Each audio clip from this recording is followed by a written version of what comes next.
Hey everybody, Cheryl here from Healthy Living Gardens to Table, and today is going to be everything about pumpkin. I'm going to show you how to take regular pumpkins and make it so you can bake them and use them in your cooked goods for the holidays that are upcoming. And we're also going to do a recipe with canned pumpkin as well. So I said this year I wasn't going to do anything with regular whole pumpkins because it is a lot of work, and I have more, I don't have as much time as I usually have to do it, but I bought a couple for cutesy and, you know, decorative, and so I want to use them. I don't want them to go to waste. And so when you're talking about cooking with pumpkins and making sure that you can use them in your recipe, you want to make sure you get the pumpkin pie pumpkins. So you don't want to get the big, huge jack-o'-lanterns that you've used for Halloween and things like that, because those are going to be a little bit mealy and the texture is going to be a lot different and they're really hard to cut.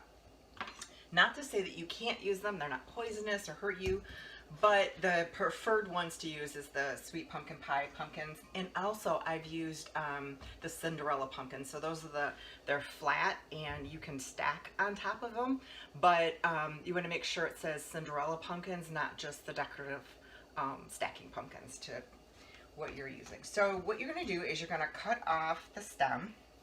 Make sure you get a really good sharp knife. And it's really, I mean, it really is pretty simple to do. You're going to cut off your top, and then you're just going to cut it into quarters.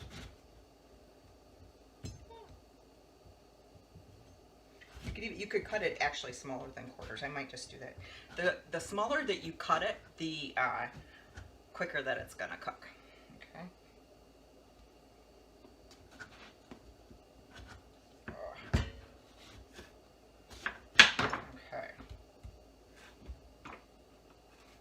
You can totally take these seeds and make them the pumpkin seeds that you bake as well. If that's something that you want to do.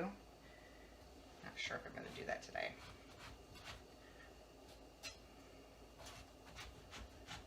Okay. I'm going to take a spoon and just scoop out the guts out of it.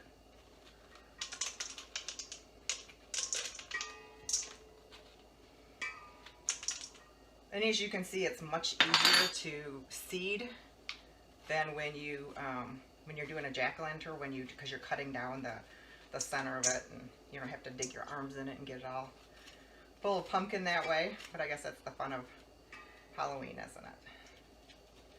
Of course, besides candy. Okay, so that looks good. And then I'm just going to line them on a pan. Drizzle a little bit of olive oil on them and just put them in the oven. You're going to put it on a high heat, about 400 degrees, for about, depending on how each oven cooks differently. So sometimes you want to put it for, I put it for 40 minutes and then check for tenderness with a fork. And then if it feels like it's tender, then it's done. You let it cool, and then you're going to peel it. And then you could either put it in your food processor and puree it and put it in bags and freeze it, you know, because I have a couple here, so I'm not going to use them all probably.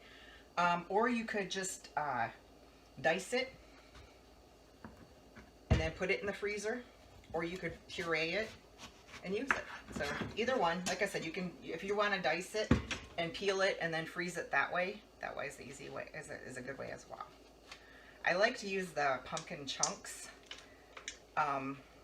in my smoothies, so with some cinnamon. Oh, it's so good. This one's kind of giving me a little hard time here.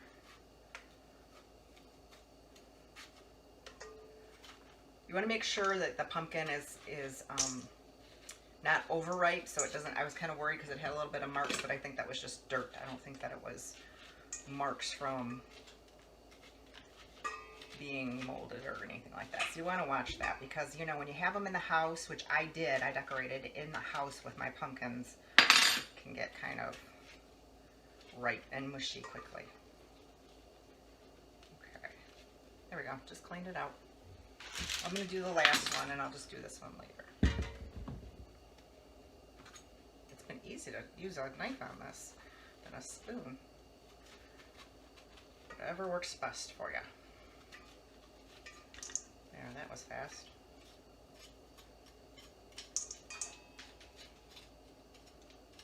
got my oven preheated to 400 degrees. And so I just put it on a cookie sheet and I'm going to pop it in the oven.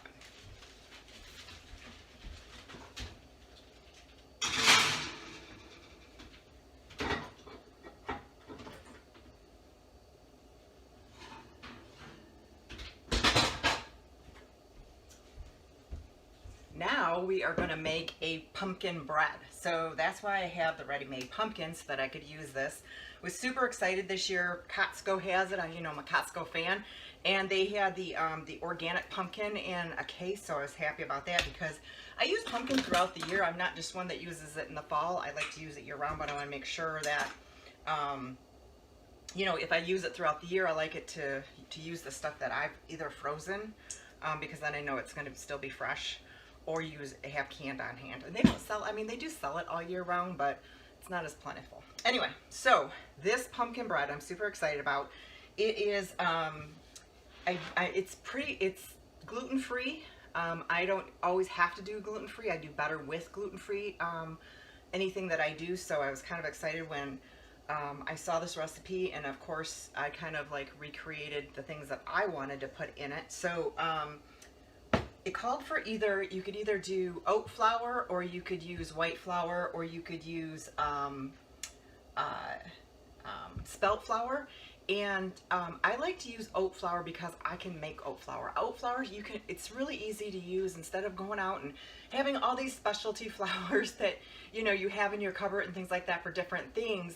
If you go ahead and make your own oat flour, if you have oatmeal on hand, you have oat flour on hand. So I already have it pre-measured. This is 2 cups of oat flour, and it's just because I had it in a container from leftover, because it's not like a 1-to-1. If you put 1 cup of oat flour in your food processor and process it, it's not actually 1 cup, it's a little bit more. So I just made up a larger batch last time I was doing it. So there's 2 cups of oat flour here, and then you're going to use the recipe here. I'll post the recipe as soon as I'm done with this. So it's 2 cups of oat flour, and then 1 tablespoon of baking soda.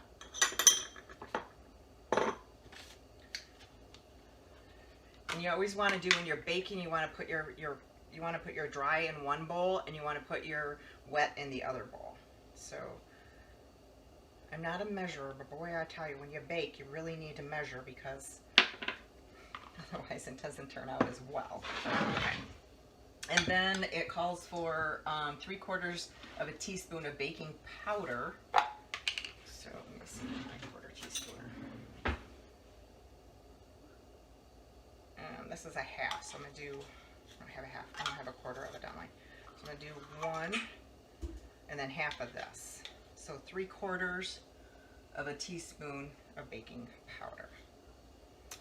Okay. Then it's gonna call for half a teaspoon of cinnamon.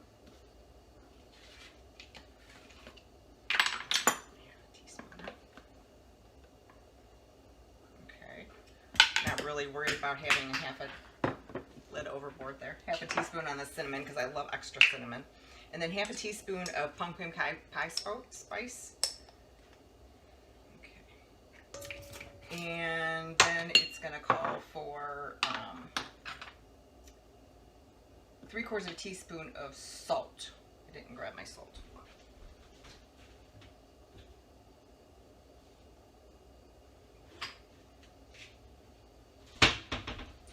All right, I'm gonna kind of eyeball it. Oh, there it is. I do have my. When I bake, I like to put it in a container because I usually do the ground salt, and I always do pink salt, but I want to make sure that I have a measurement on salt. 3/4 of a teaspoon. So this is my half a teaspoon, so I'm gonna do just shy. There we go. There we go. But you'll measure better than I did. Okay. Where is it? Here it is. Okay. And then I'm gonna mix this up. Okay. All right. And then for the wet ingredients, it calls for 1.5 cups of banana. That's gonna give it its moisture, which I love using fruit when for moisture because, well, the banana and the pumpkin will actually be the thing that gives it its moisture. Because this week is a little sweetness too, and as close as I can get to nature, for me the better. Where'd my other one go? Oh, here it is. Okay, so that's about one. I do have another one. So about 2 bananas is a cup. So I'm thinking 3 bananas is a cup and a half. Let's see. You want your bananas really, really ripe so that they, for one, so they mix well.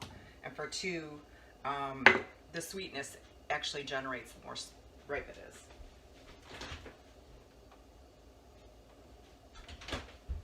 It's funny, I had 3 bananas, and you know how when you put any kind of fruit in your kitchen and all of a sudden you start getting those flies? That's what happened. So I threw them in that. They're not this ripe actually. They're not, they're ripe, but they're not as ripe as they look. I've had to put them in the refrigerator because we were getting those fruit flies. When mine go ripe, I usually I peel them and I quarter them and I put them in the freezer so that I can put them in my smoothies, so we're not wasting. Okay, there's your cup and a half. I'm gonna go ahead and mush that a little bit.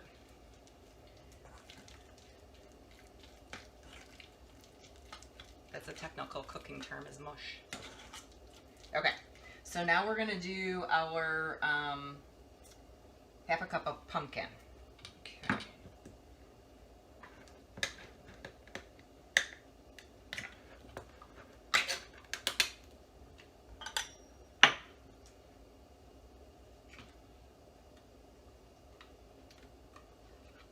And then the rest of this will go in the refrigerator for my shakes for later in the week.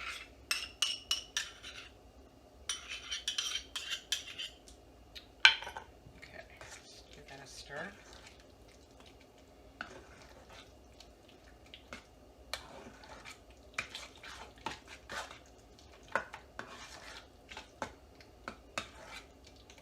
Okay, now it calls for, this is where I adjust, well, there's a few places I adjusted. This is one of the places I adjusted. The original recipe calls half a cup of maple syrup, and I'm not going to put a whole half a cup because of the fact that you already have your banana in there, which is sweet, so you just don't need that much in there. So I don't even know if I have a half a cup. I was going to use a quarter cup, and I think that's all I have. There you go. Okay. Alrighty. Adjust it to whatever you like. I mean, if you want it a little sweeter, definitely go ahead. The original recipe also called for putting a teaspoon of like stevia or whatever, or two tablespoons of stevia or some kind of sweetener like that, and I just didn't see the need for it, and it tastes fine without it, so I didn't do that either. So adjust as you need to. I'm one of the ones that will adjust a recipe according to what I like. Of course, you have to test it out to make sure it's fine. Okay, so now I'm going to mix this banana pumpkin mix in with the dry.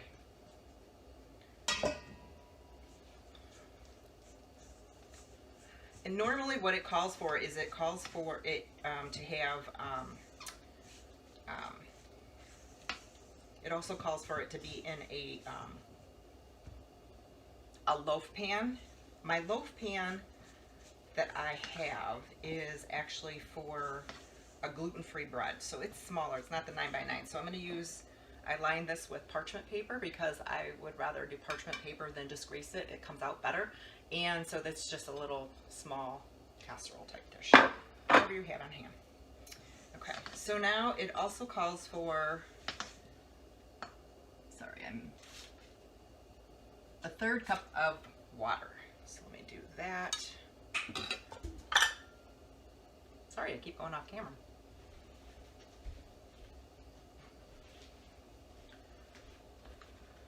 Okay. There we go.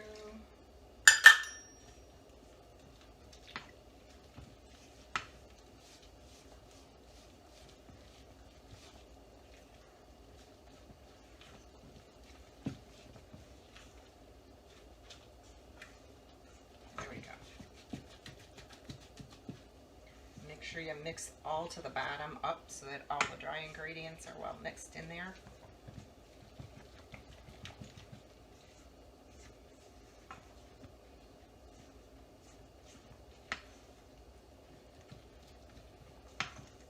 Okay. Now, my little adding onto this is I'm going to add a little bit of chocolate chips. So I'm doing a dark chocolate chip, and that's another reason that you really don't need more sugar in it, because this will be a little sweet in there, even though dark chocolate is not a lot sweet. So this was not a full bag. I poured some in there, and then I'm going to save some for the top so that I can have a nice pretty chocolatey top on that. Okay, go ahead and pour this in.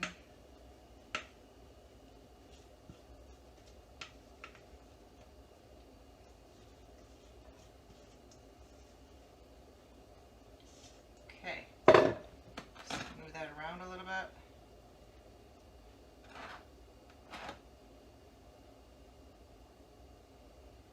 Okay, now I'm going to put these chocolate chips on top.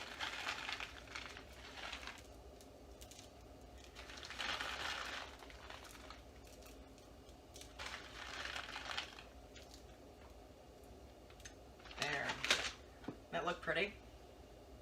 So I'm going to go ahead and bake this off and come back to you as soon as it's finished and show you the finished product. And we're back. So this is the cooked pumpkin right out of the oven. It's still steaming, so it is a little hot still, but you can go ahead and peel it when it's hot or when it's not.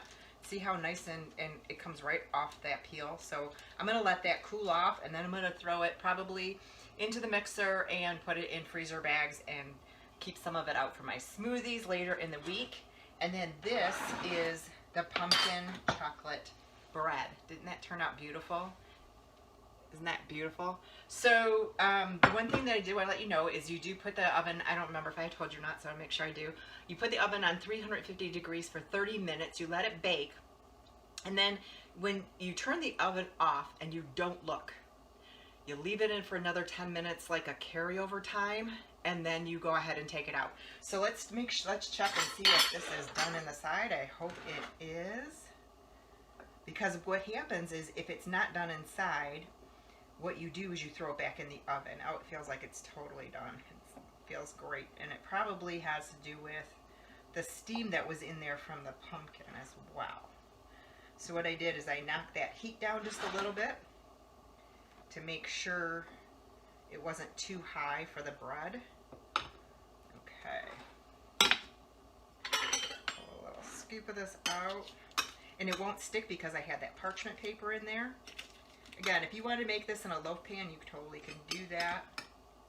I just didn't have one on hand. That was a 9 by, was it the loaf pan size? I don't want to say 9 by 9 because I don't think that's right. Okay, so this works just fine. Okay, looks done to me. Let's see, looks moist.